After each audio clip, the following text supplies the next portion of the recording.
Today we are discussing the last section of the seventh chapter of Bhagavad Gita, texts 26 to 30, where the Lord is describing that how one who attains the knowledge of Krishna, that a person gets.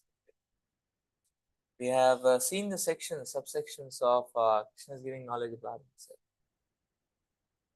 How is the source of everything material and spiritual. Then the Lord is talking about surrender. Those who surrender to Him, those who don't surrender to Him, those who surrender to Krishna Itara, other than demigods. And then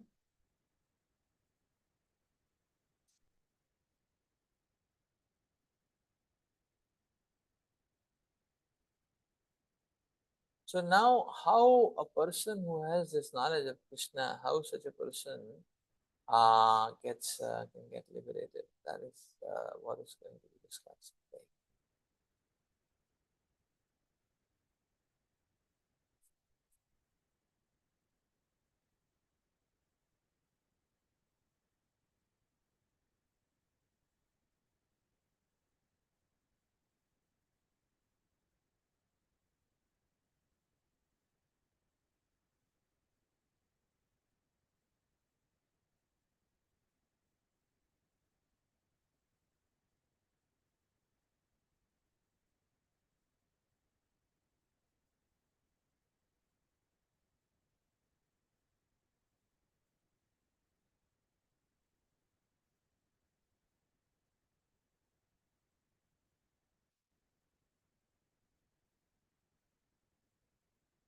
Discussing chapter 7, text 26.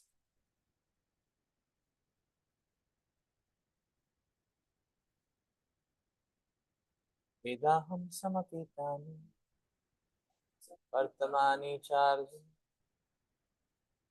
bhavishyani cha bhutani mam tu vedana kaschana.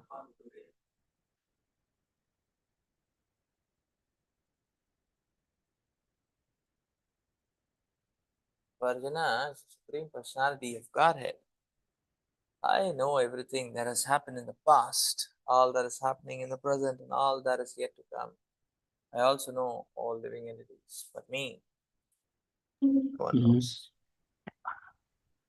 Yet the question of personality and impersonality is clearly stated. If Krishna, the form of the Supreme Lord, were Maya, material, as the impersonalists consider him to be, then, like the living entity, he would change his body and forget everything about his past life. Anyone with a material body cannot remember his past life, nor can he foretell his future life, nor can he predict the outcome of his present life.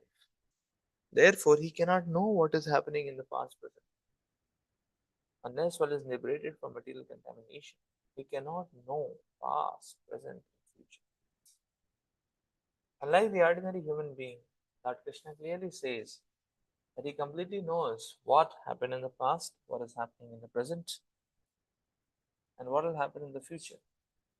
In the fourth chapter, we have seen that Lord Krishna remembers instructing Vivaswan, the sun god, millions of years ago. Krishna knows every living entity because he is situated in every living being's heart as a super soul. But despite his presence in every living entity as a super soul, and his presence as the Supreme Personality of Godhead, the less intelligent, even if able to realize the impersonal Brahman, cannot realize Sri Krishna as a Supreme Person. Certainly, the transcendental body of Sri Krishna is not perishable. He is just like the sun and Maya like the cloud. In the material world, we can see that there is the sun and there are clouds and different stars and planets. The clouds may cover all these in the sky temporarily, but this covering is only apparent to our limited vision. The sun, moon, and stars are not actually covered. Similarly, Maya cannot cover the Supreme Lord.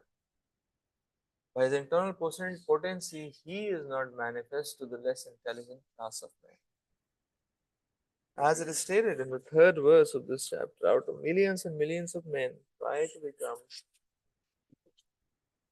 some try to become perfect in this human form of life, and out of thousands and thousands of such perfected men, hardly one can understand what the Lord is. even if unaware, perfected by realization of the impersonal Brahman or localized Paramatma, he cannot possibly understand the Supreme Personality of God, Sri Krishna, without being Krishna conscious.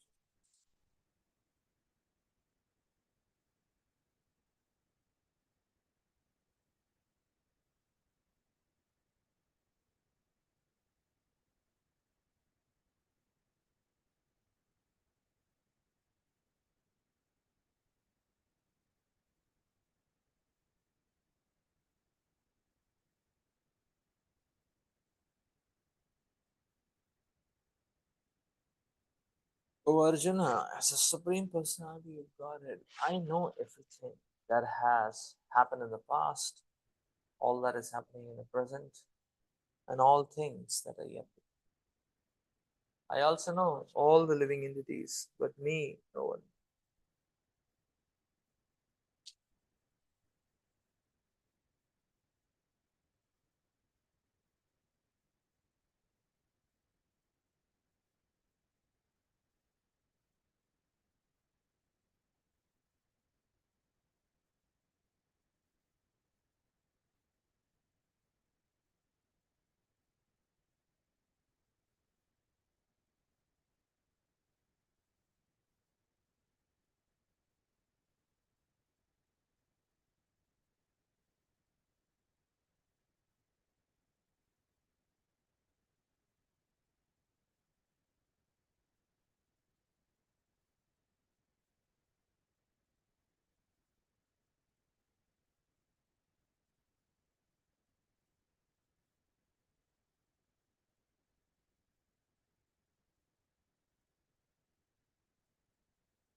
Srila Prabhupada explains in second chapter purports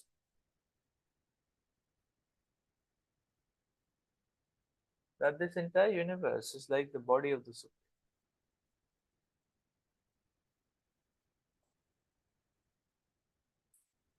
Just like we are cognizant within our body, similarly, the Lord is cognizant about everything in the universe. Cognizance means when there is pain in the body, we can feel it because we are cognizant. There's pain in some part of the body, we can feel it. We experience the pain. If there is some disease or anomaly somewhere, we can experience it. Sometimes hand gets paralyzed, we can experience it. Leg gets paralyzed, we can experience it temporarily.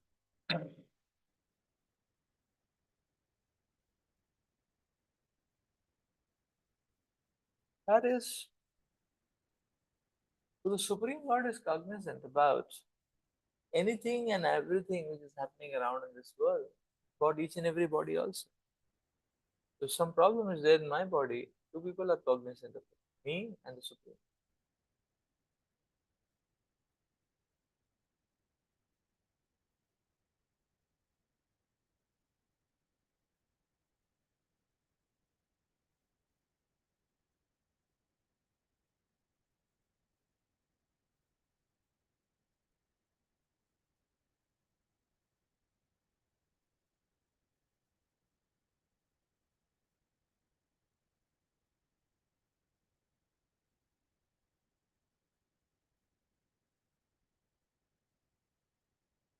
So because the Lord is cognizant, the Lord is all knowing.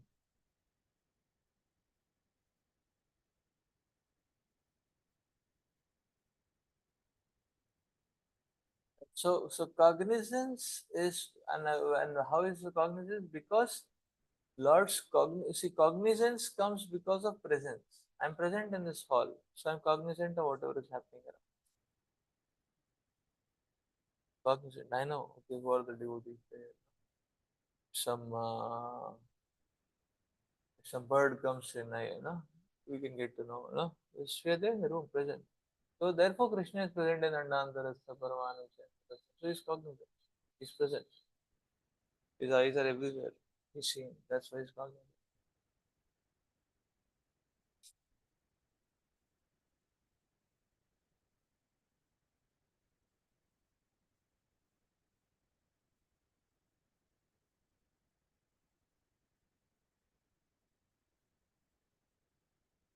That is one aspect of all knowing. Now one may say, okay, but what is this past, present, future all about?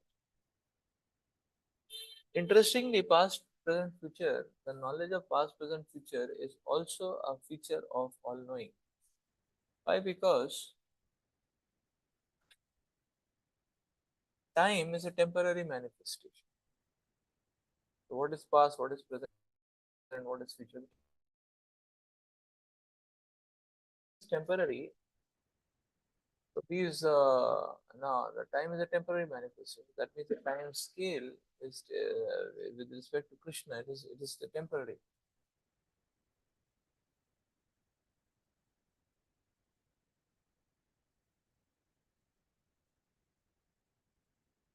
Whereas the Supreme Lord and the Jivas also are immortal, eternal. So which means to say that eternal knowledge stands beyond the range of time.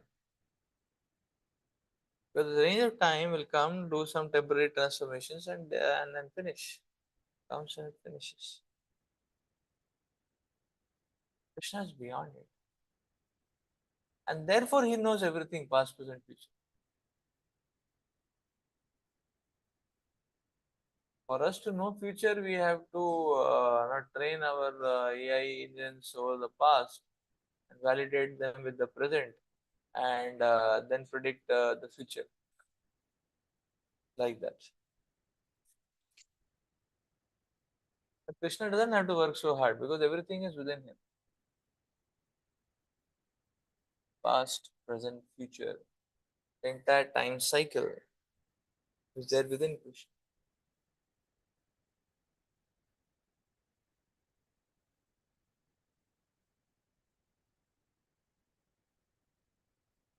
Because his the domain of his cognizance is beyond the time factor. If something is beyond the time factor, then one will know everything. Is it not? Only when one is within the time factor, then one will not know everything. Is it? One who is beyond the time factor will get to know everything, past, present, future. Just like, say, for example, movie. Person who is out of the movie, he knows everything. Is it not? For that matter, everybody is out of the movie only. Even the actors who are acting, they are actually acting. They are not in the movie. They are not living it. Only a person who is living it will not know what's going to happen. But a person who is outside of that living in that will know everything. Is it not? Just like we get to know everything about the movie.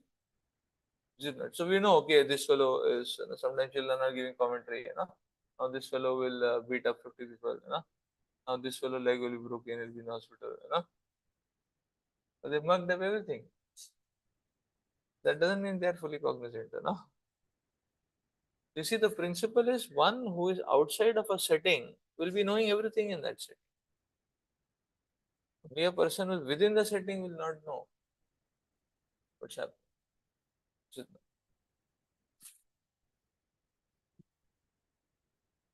So Krishna is beyond the frame of time. That means whatever is happening in time, Krishna will be knowing it.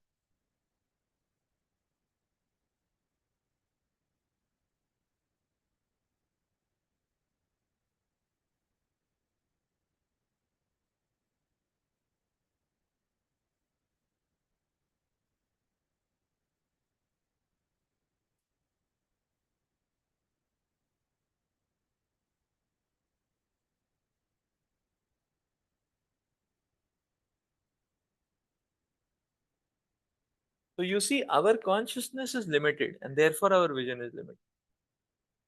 Our consciousness is not only limited to s- space, but our consciousness is limited to time also. You see the point? Space and time are two different dimensions.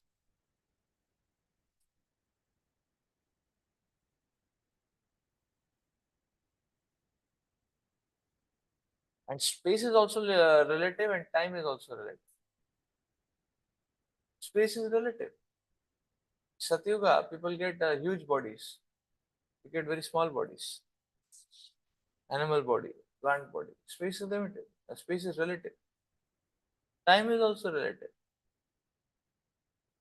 Satyuga people live for 100,000 years. We live for 80, 90.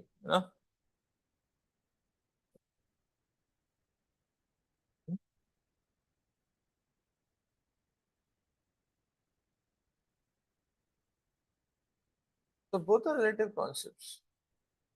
But anyways, our consciousness is limited to space. But Krishna is cognizant of everything because his consciousness is not limited by space.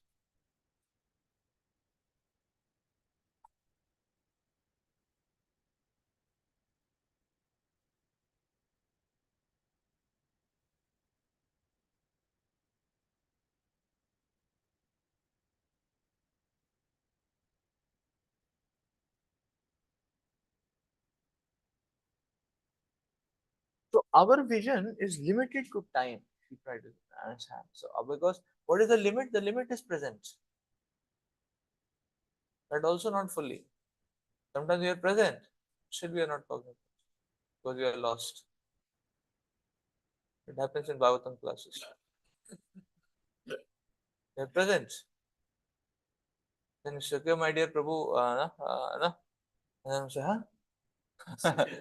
Okay, what was this? No? What was the point being discussed? One is lost, so one comes back and track.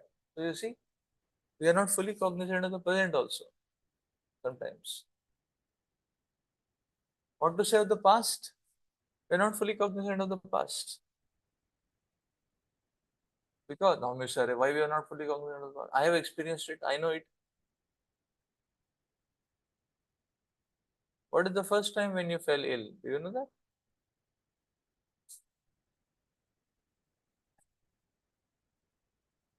Second time, you don't know anything, is it that? Huh? How many times also you don't know, right? Yeah. So you see, uh, so one may say past, but we don't know past. It has gone past. We don't know it. Is it not? So that means when it comes to past also, we don't have much knowledge. And then there is this law of forgetfulness, which is in favor of the living entity, which is to help the living entity. So we forget.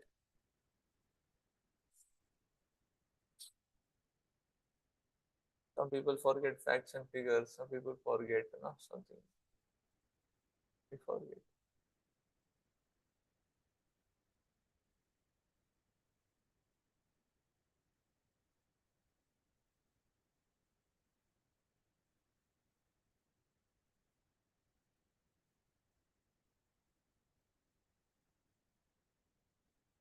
Future, we don't know at all. See, what do we know about future? Is it not? Nobody knows. So you see, our consciousness is limited in that sense. But Krishna is not like that. That is the difference between us and Krishna. Krishna's consciousness spans everything.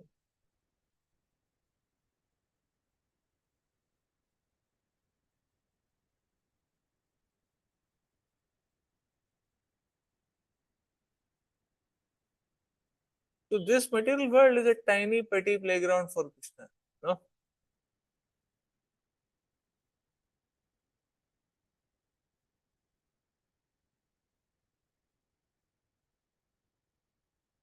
And Krishna knows everything about it. Krishna knows fully the mentality of the jiva. So Krishna knows what all nonsense things the jiva can do. He knows. He's fully cognizant of it.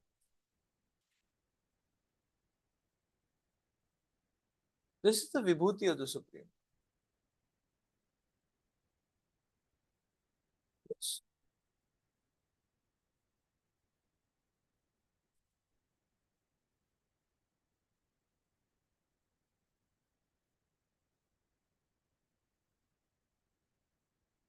Devatas are calculations. Huh? Yeah, Devatas are calculations. But Krishna knows everything. It's not just calculation, he knows everything. Because he knows the living entity better than the living entity himself herself. And he knows the so he knows how the what is the expanse of this material world and how degraded the material world can go. Krishna knows everything. That means now this the immediate corollary of this which comes is that this means that actually because Krishna is all knowing, therefore you have to understand everything is in control of the Supreme. So we may say, oh, why this problem, that problem.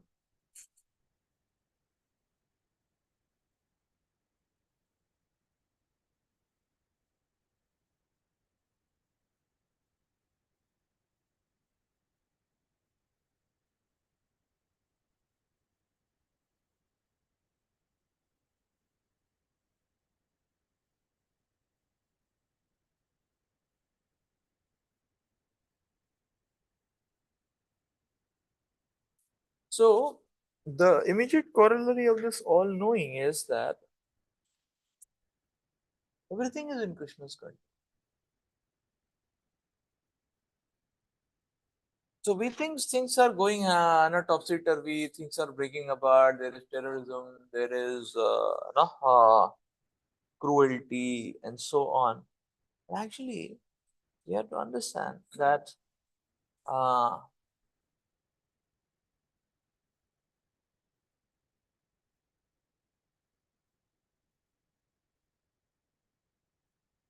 everything is in control of this.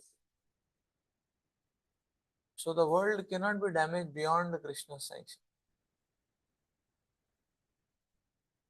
And that is why a devotee does not get disturbed seeing dynamics of the situations. That is the point.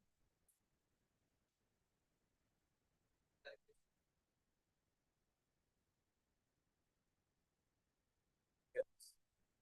Ultimately, Krishna is in control. Ultimately. So Krishna may not intervene in the automaton calculations of karma, or Krishna may intervene and change it. That is his sweet will.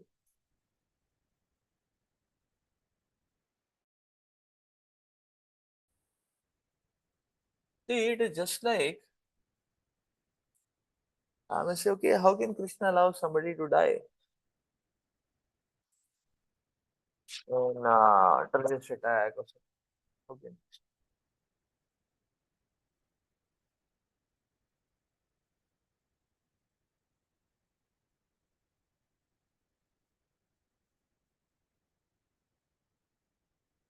Life and death is a problem for us, not for the Supreme Lord. Life and death is a problem which only becomes prominent. We are looking at a very small time frame.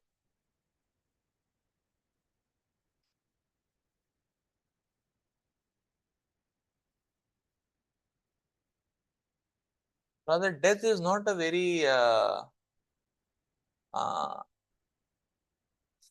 horrifying phenomenon. It's a very common phenomenon. Lord is telling Vasam Sijirnan Yatha Vihaya, just like you change dresses, you changing bodies. What's the problem? Nobody cries my previous dress. Oh no, my previous dress is taken out. Anybody cries like that? Even child doesn't cry. Does a child also cry? Why are you taking away my dress? When the child is peaceful, he also knows, okay, this dress has got, shabby and stingy, and we change it. We have fresh clothes. The same way, rewarding various bodies.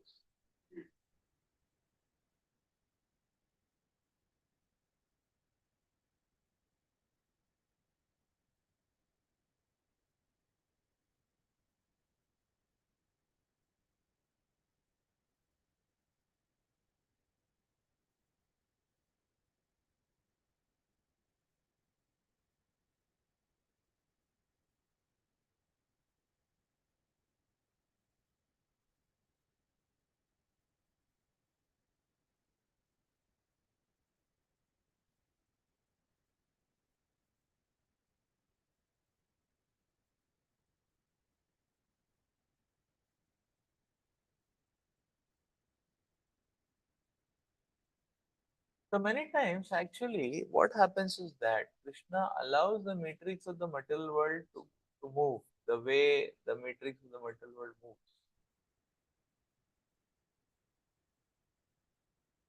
But individually, Krishna uplifts or protects the devotee. That is the point. Just like,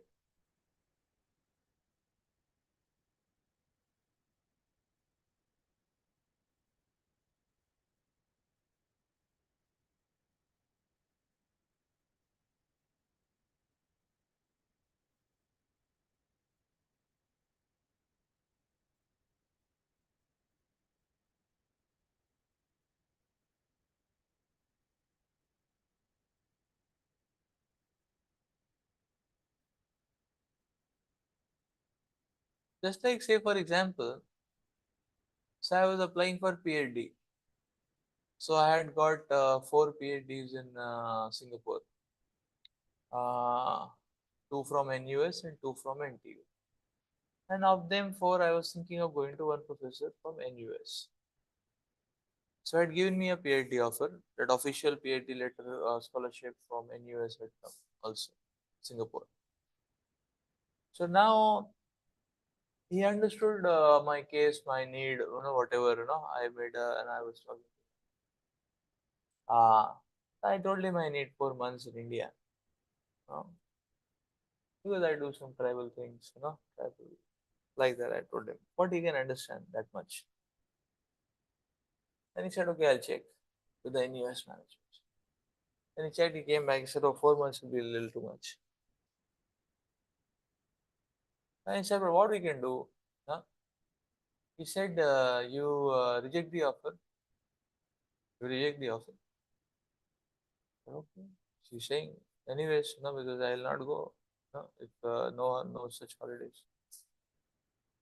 He said, but I have connections in one research center here in Calcutta, TCG. No,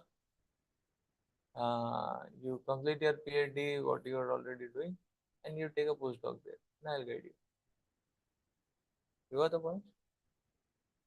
So if you only know half of the story, he asked me to reject the offer. He asked me or he caused me to reject the offer, or he himself could have rejected it also, slash it also. Effect is the same, right? So he cancelled my PhD offer, you know.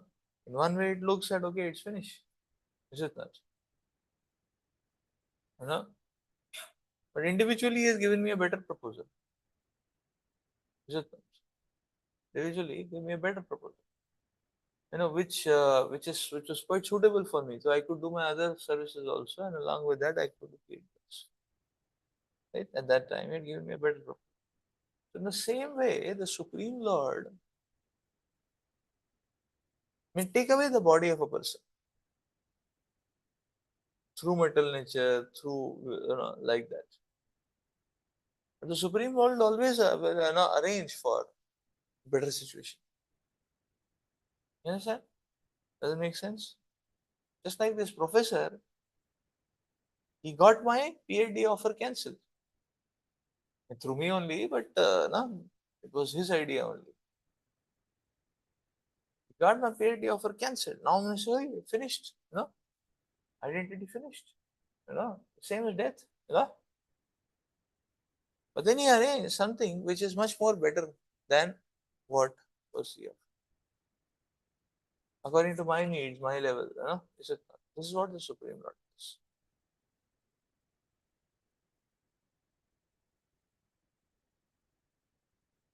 So this idea has to be seen with the proper context or with the proper perspective. That's the point. Okay, let's read further.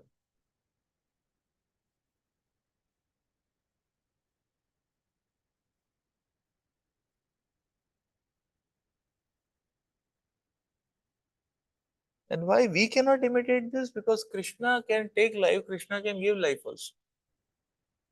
And we cannot imitate or take over Krishna's authority because we cannot give life. Can we? We cannot.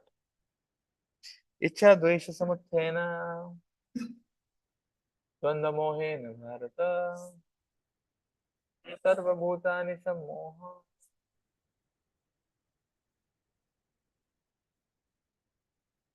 sarge yanti parantapa.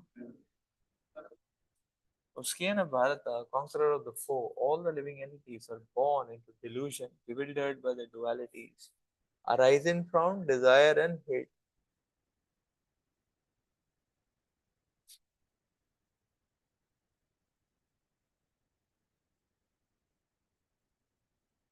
The real constitutional position of the living entity is that of subordination to the Supreme Lord.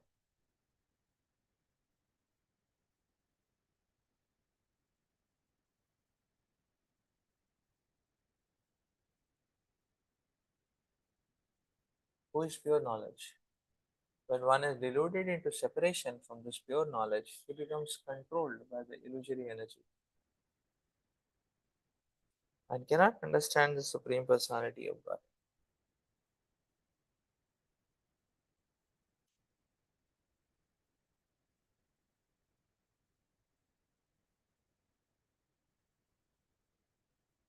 The illusory energy is manifested in the duality of desire and hate.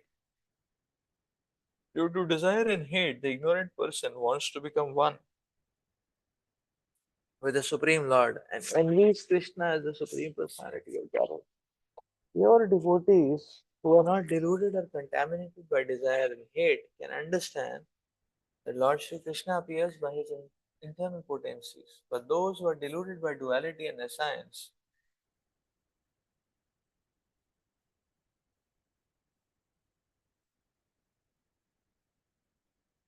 think that the Supreme Personality of God is created by material energies. This is their misfortune. Such deluded persons symptomatically dwell in the dualities of honor, dishonor, misery, happiness, woman, man, good, bad, pleasure, pain, etc. Thinking this my wife, this my house. I'm master of this house, I'm the husband of this wife. These are the dualities of delusion. Those who are so deluded by dualities are completely foolish and therefore cannot understand.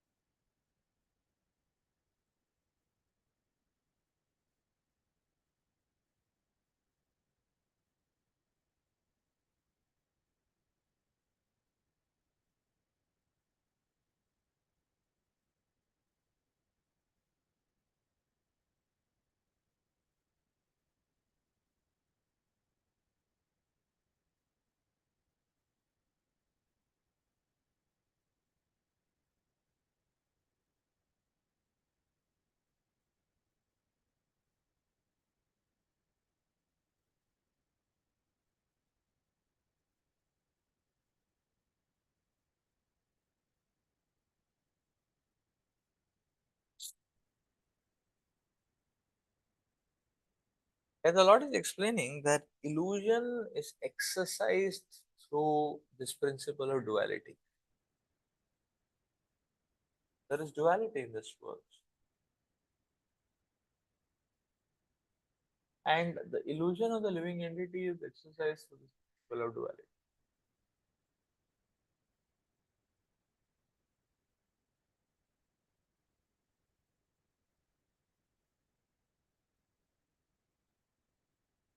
So if there is very strong desire, hankering, then one thinks that the object of hankering is all in all. That is his illusion. But because it's a duality, very soon he'll get the realization. But the realization will not be mature. The realization will go to the other extreme. I hate it. Hate it. Shri Sai Chan Goswami Ki Jai. Shri Jagannath Baladev Subhadra Maharani Sudarshan Maharaj Shri Prabhupada.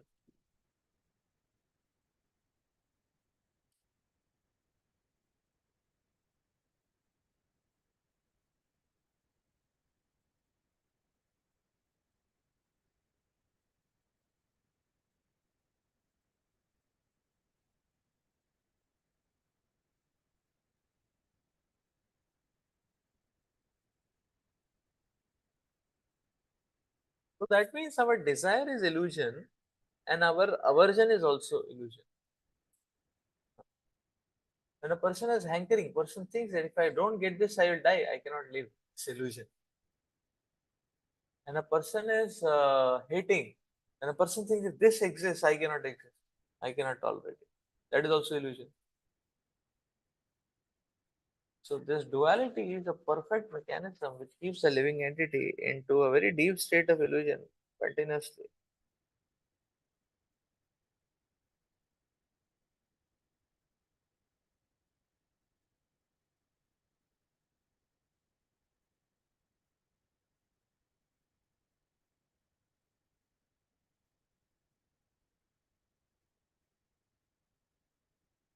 Something we claim as good, then we want it more and more. Something we claim as bad, we want to get rid of it. No? And material energy plays around. How she plays around? No, one says good, then one wants to have it. So material nature shows all the anarthas to be good. Person thinks let me be passionate. Let me have multiple girlfriends. See how it. Uh, Sometimes people feel inferiority if they don't have girlfriend, boyfriend. You know, feel oh, what is this of my life? I don't have a boyfriend. You know, no. Yes, I don't have girlfriend. No. So you see, this is how the material nature shows all anarthas as good.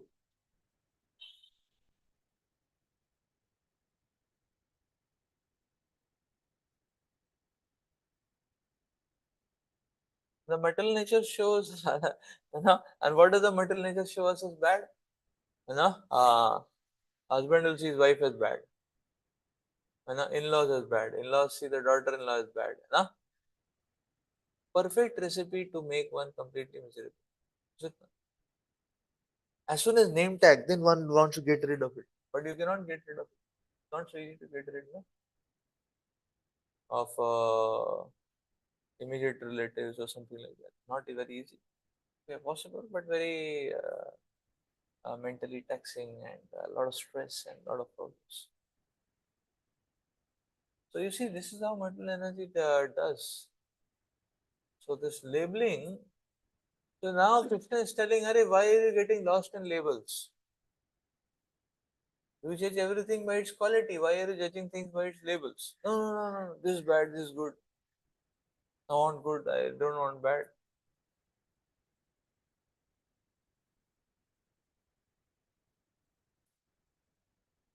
This is the meaning of duality.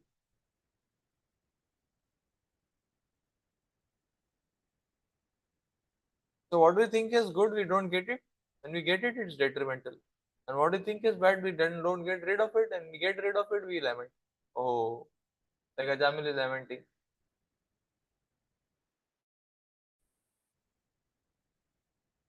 I threw my old parents out of the home. Huh? He's lamenting. Huh? I threw my wife out of the home. He's lamenting.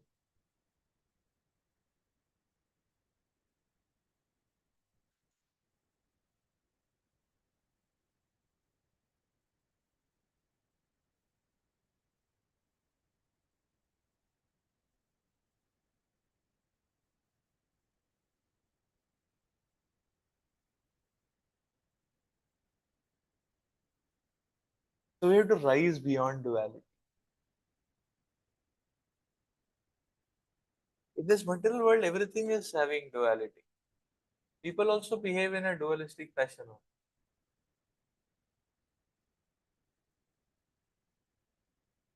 Like you see as children, how will parents behave with us? We really don't know. You know?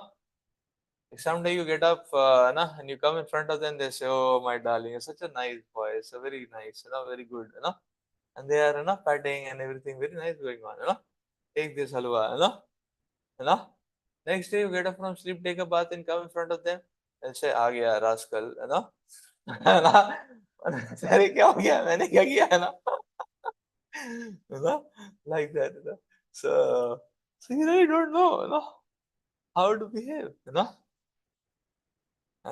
Similarly, school teachers, I really never knew. Someday they will behave very nice. That's okay. He's such a good boy, and everybody should follow, Uh, on the day they say, such a naughty fellow, nobody should follow. We really don't know what processor system they have got. I used to think when people eat different things, they get different visions. आज कुछ गड़बड़ का है इन्होंने this was my childish analysis theory that okay आज कुछ अजीब से खा के आए हैं ना आज जो भी दिख रहा है गड़बड़ दिख रहा है इनको it's like that uh, sometimes you go to some uncle and say uncle I want some money he says अरे बेटा कितना चाहिए क्या चाहिए है ना 1,000 रुपए दे दो ना अरे take 2,000 है ना है ना one comic used to come in 10 rupees, 20 rupees, 2,000 means, millionaire, like that. Sometime you go to that same uncle and say, 100 रुपए दो ना, है ना? He'll say, नालायक, कुछ नहीं देंगे, Get out, है ना? So, 10 रुपए तो दे दो कम से कम, है ना? And the same person I was pleading, अरे 10 रुपए तो दे दो कम से कम. I thought at least एक comic तो आएगा, I can read, ना? So, he didn't give. Another day gave me 2,000, So you really don't understand,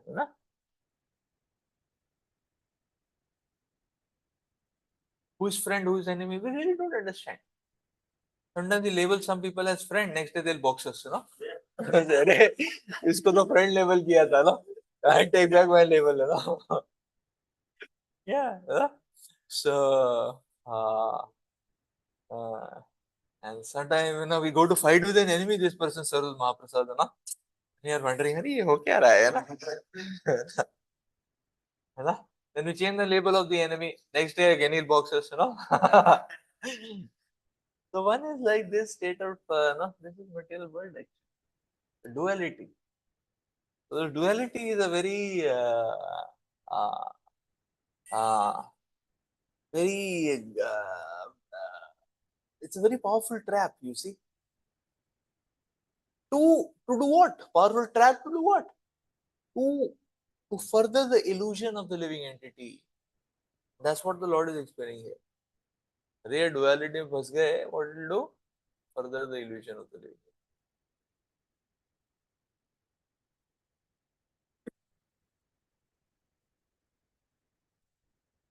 Solution is be fixed in Krishna consciousness. See every living entity as Krishna is telling, part and parcel of Lord. Deal with every living entity as per the Vaishnava etiquettes. That is the solution.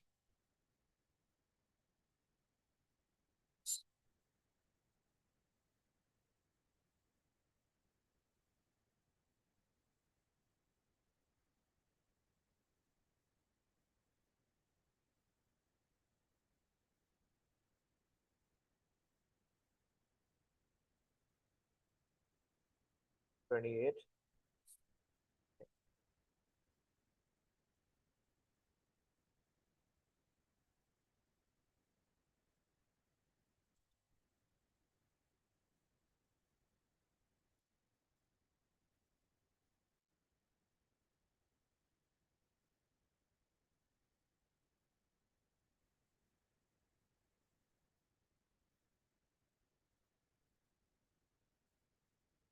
Put the power card.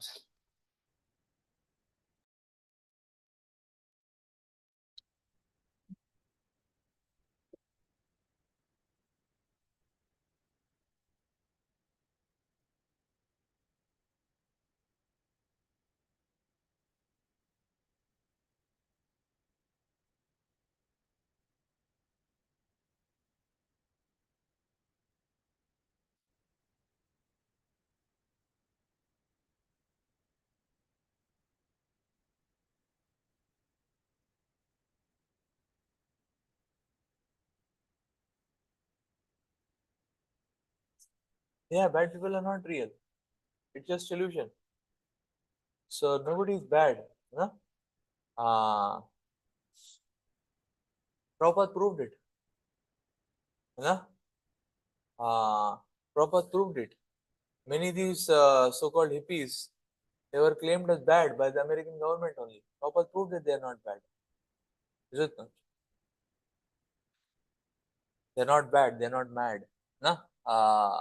And they're not sad. No? So, like that. No? So, the Prabhupada made them glad. No? So, nobody's bad and nobody's good also. This, no? Nobody's good also. So, no? Uh, so, so this also we have to understand. Nobody is bad, nobody is good also. Right? Because good is attachment, bad is attachment. Right? Good is illusion, bad is illusion. Not like that. So everyone should be seen as part and parcel of the Supreme Lord.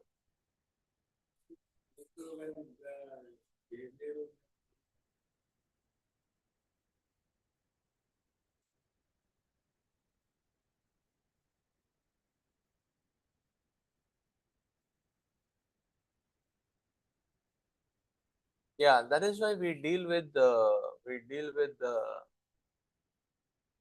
the spiritual energy. Because we have spiritual energy and we channelize and help the other person with spiritual energy, you can change immediately. The spiritual energy can bring about a transformation. So you don't have to worry. So, just like suppose some bad preparation somebody has made it not tasting good at all, and after offering they are saying, bad taste, like that. So now one will cry if one cannot do anything with it. One will say, "Arey, I brought 100 liters milk, everything got spoiled. Very miserable taste. But if one is very expert, one can transform it into something which can still be tasty, then such a person will not cry, Got the point, no? So materialist keeps crying, oh, this fellow, that fellow, this fellow like this, that fellow like this, I am like this, you are like this. But devotee doesn't cry, devotee tries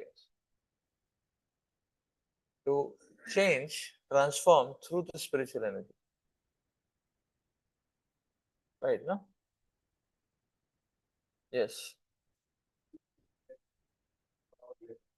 Labels. Labels. Yeah, but characteristically everyone is very good because Krishna is most good, everyone is Padma. Like that. But when we label, we are labeling, in terms of attachment, aversion. So then we say, okay, nobody very good, nobody bad.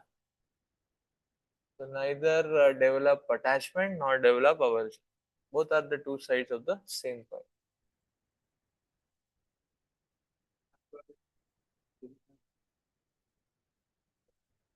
Yes.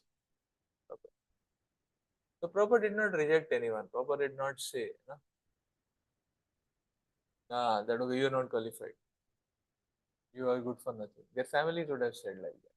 But Prabhupada did not. Prabhupada gave them, trusted them, and he trusted them, he entrusted them with services.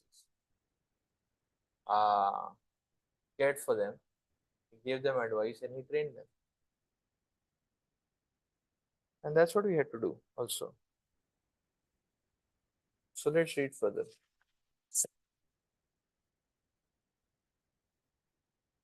Shantuvantagatah papam janana punyakarmana edvandamohanirmukta bhajante mam dridhavrita. Persons who have acted piously in previous lives and in this life whose sinful actions are completely eradicated are freed from the dualities of illusion. They engage themselves in my service with determination. Without saying. Those eligible for liberation to the transcendental position are mentioned in this verse. For those who are sinful, atheistic, foolish, and deceitful, it is very difficult to transcend the duality of desire and hate. Only those who have passed their lives in practicing the regulative principles of religion who have acted piously and who have conquered sinful reactions can accept devotional service and gradually rise to the pure knowledge of the Supreme Personality.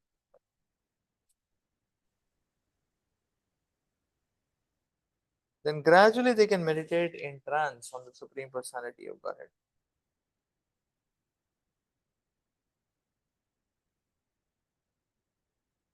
That is the process of being situated on the spiritual platform. This elevation is possible in Krishna consciousness, in the association of pure devotees, for in the association of great devotees, one is delivered from delusion. See, this is the benefit of the association. In the association, there is no delusion. The delusion gets exposed, and that is why it is recommended to have association constantly. In great souls come, the delusion is removed. Immediately one can see crystal clear.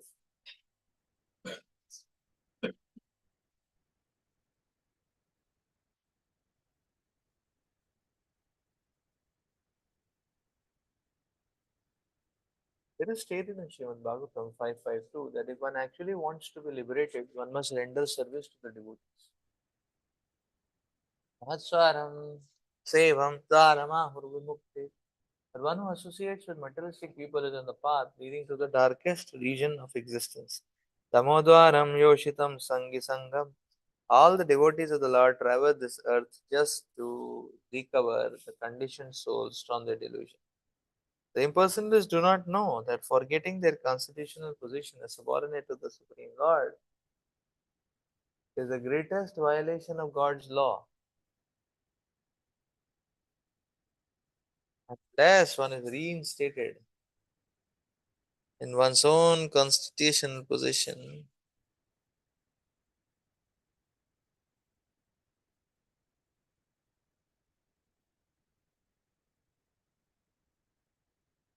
it is not possible to understand the Supreme Personality.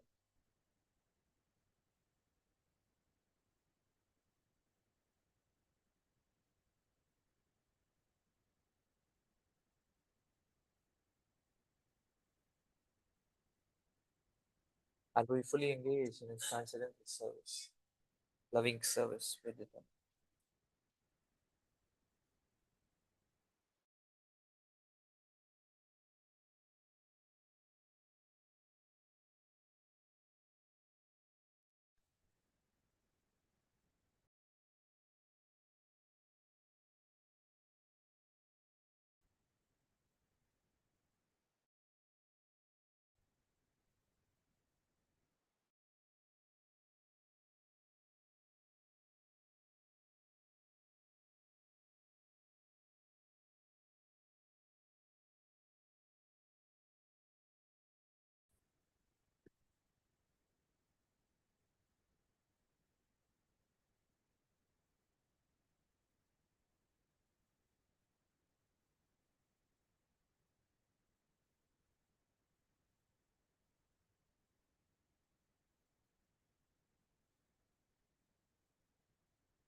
So the Lord is telling the elevation of consciousness is possible only when two things are very strictly undertaken.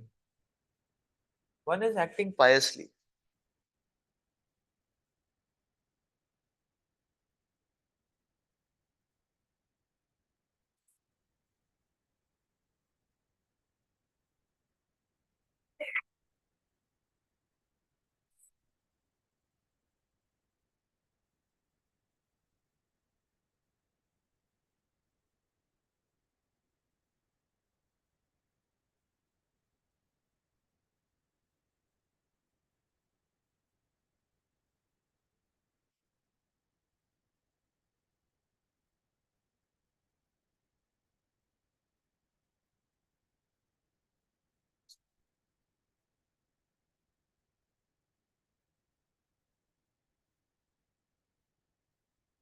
And second is not performing sinful activities.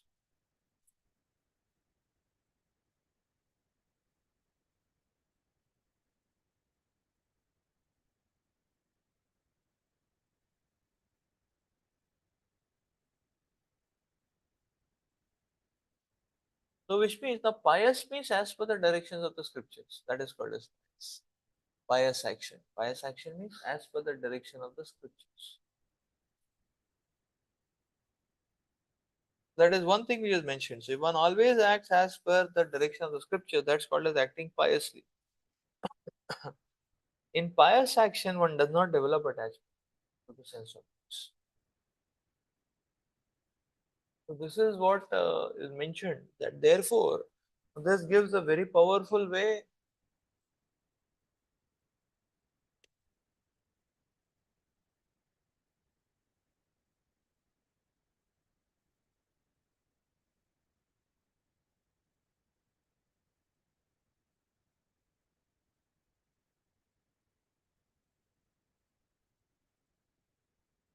Okay, if acts are pious, one will not land up into delusion or duality. Wonderful, no? Because actually material world is a checkmated situation. Because we cannot give up interacting with material energy, and as soon as we interact with material energy, it overruns and intoxicates. The Lord is saying if you do pious activity, that means Krishna conscious activities as prescribed in the Shastras, then you will not fall trap to this.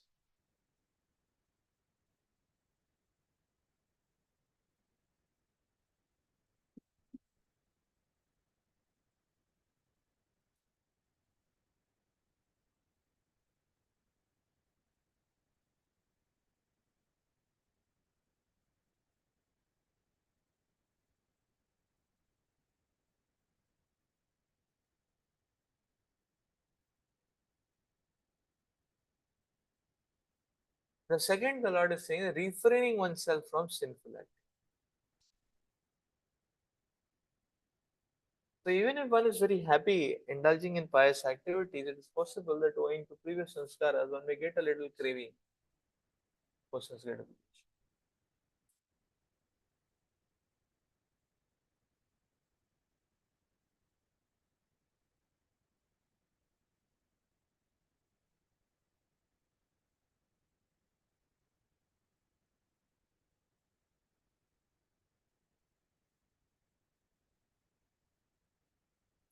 Not performing sinful activities. See, sin leads to attachment. That is the principle here. Bhakti leads to detachment. Sin leads to attachment. Bhakti leads to enlightenment. Sin leads to madness, blind.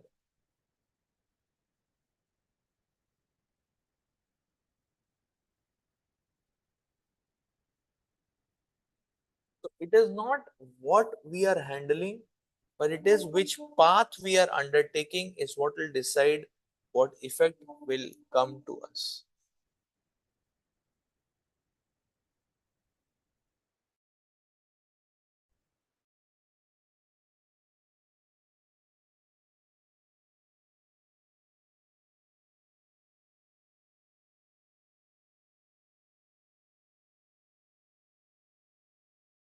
Matters.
Okay, let's read further.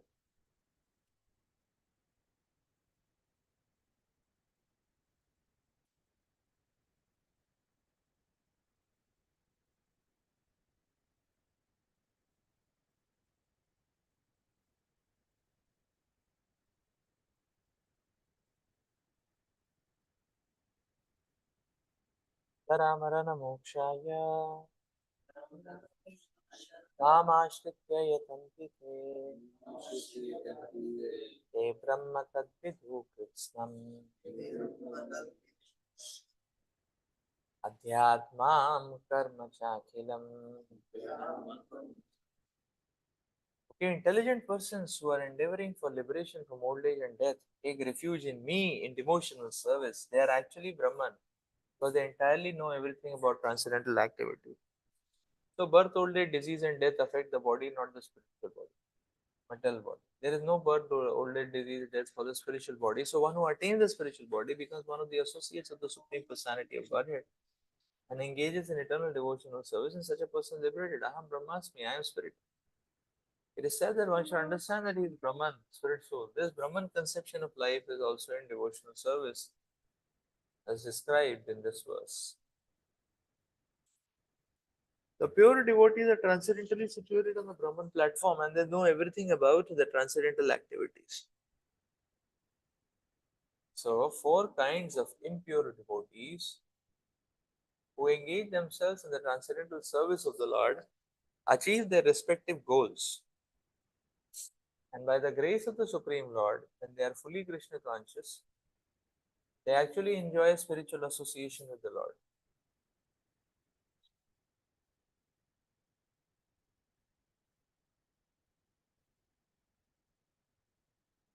But those who are worshippers of demigod never reach the Supreme Lord in His Supreme Planet. Even the less intelligent Brahman realized persons cannot reach the Supreme Planet of Krishna known as Goloka, Vrindavan. Only persons who perform activities in Krishna consciousness, Mam Ashritya, are actually entitled to be called Brahman because they are actually endeavoring to reach the Krishna planet. Such persons have no misgivings about Krishna and thus they are actually Brahman.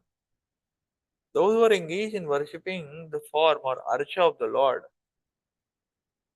or who are engaged in meditation on the Lord, simply for liberation from material bondage, also know that by the grace of the Lord,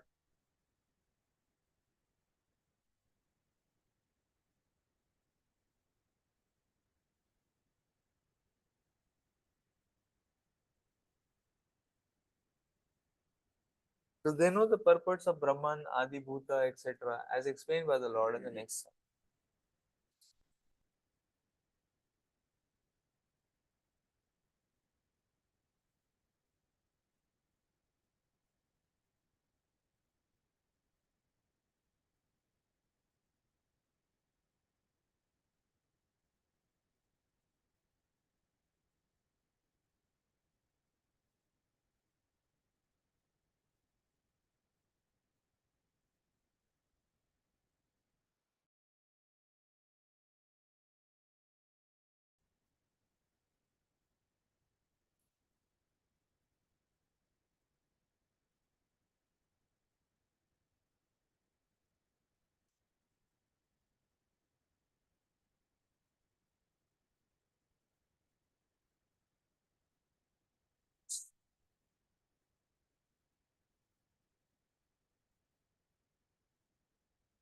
So the entire process of yoga is to elevate one's consciousness, the bodily plane to the spiritual. Now, Prabhupada is saying that one is affected because one is on the bodily plane. But otherwise, birth, old age, disease, death, they only trouble uh, the material body, but they do not affect the spiritual body.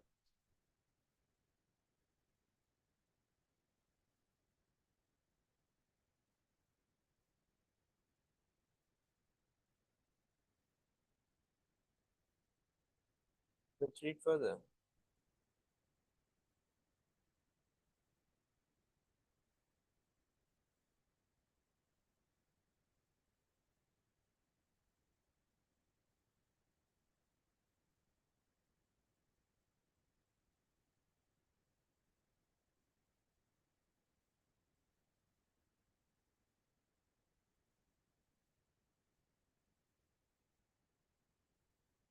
साधिभूतादिदैवं मां साधियज्ञां च ये विदुः प्रयाणकालेऽपि च मां ते विदुर्युक्तचेतसः. Those in full consciousness of me, who know me, the Supreme Lord, to be the governing principle of the material manifestation of the demigods, of all the methods of sacrifice, can understand and know me, the Supreme Personality of Godhead, even at the time of death. So, but persons acting in Krishna consciousness are never deviated from the path of entirety, understanding the Supreme Personality of Godhead. In the transcendental association of Krishna consciousness, one can understand how the Supreme Lord is the governing principle of all the material manifestation and even of the demigods. Gradually, by such transcendental association, one becomes convinced of the Supreme Personality of Godhead. And at the time of death, such a Krishna conscious person can never forget Krishna. Naturally, he is thus promoted to the planet of the Supreme Lord, Goloka.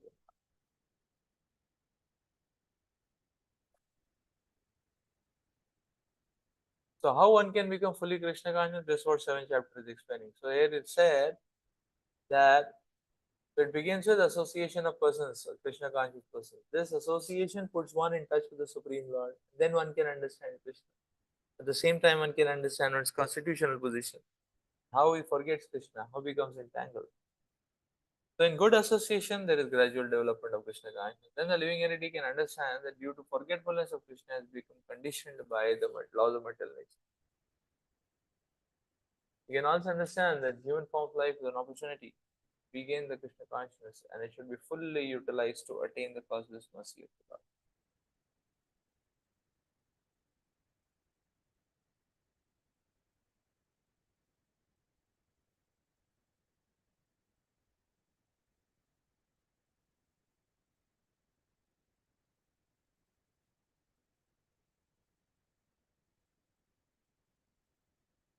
Hmm. Here it is said, the man in distress, inquisitive man, man in want of material necessities, knowledge of Brahman, knowledge of Paramatma, liberation from birth, death, diseases, and worship of the Supreme. However, he who is actually elevated in Krishna consciousness does not care for different processes.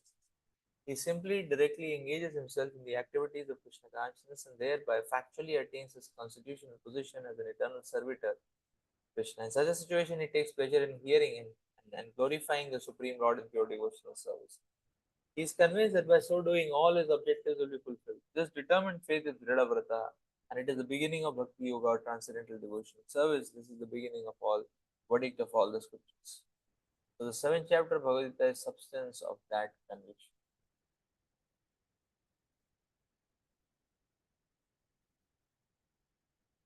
So, therefore, by the development of Krishna consciousness, one can see the hand of Krishna governing everything. Then, such a man is not disturbed by any of the processes.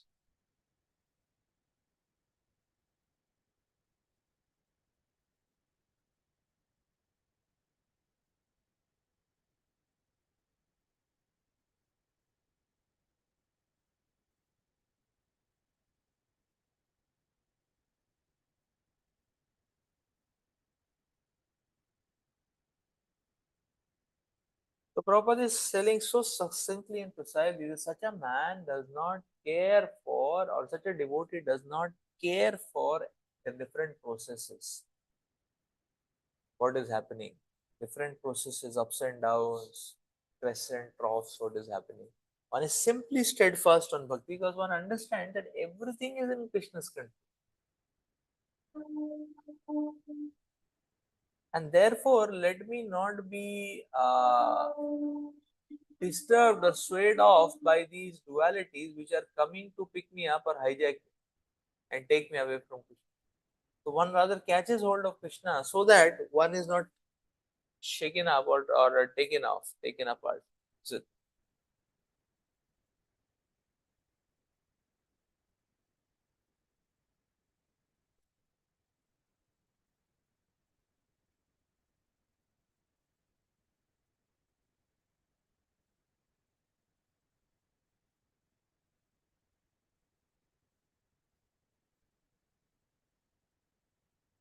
So dualities are creating illusion.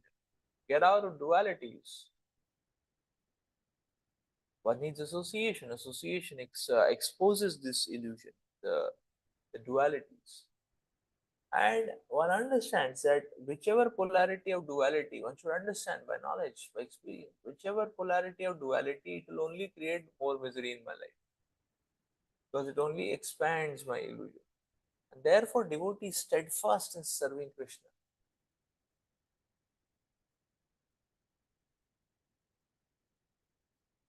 Such a devotee does not care for the different processes. He just simply does not care. Do we have any questions?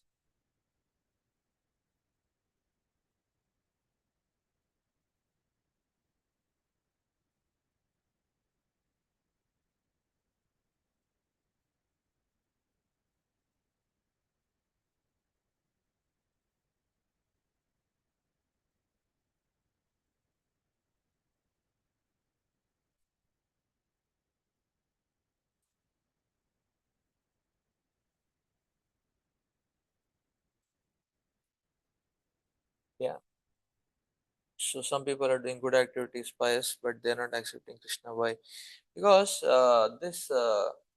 this label is also a duality label only. Many people label material activities as pious, and mundane piety is not what what the Lord is talking about. Mundane piety is self-concocted, and self-concocted means it's very much within the purview of duality. Uh, Here it means following the scriptures. Pious activity means devotional service. Here it means following the scriptures. Because the generic definition of scriptures is that anything which is against not mentioned in the scriptures, that is ugra karma. Pious.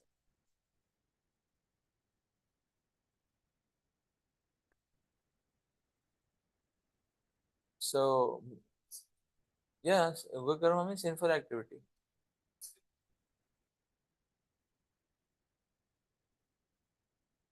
That's not recommended for this age. Let's not worry about other ages. It's not recommended anymore.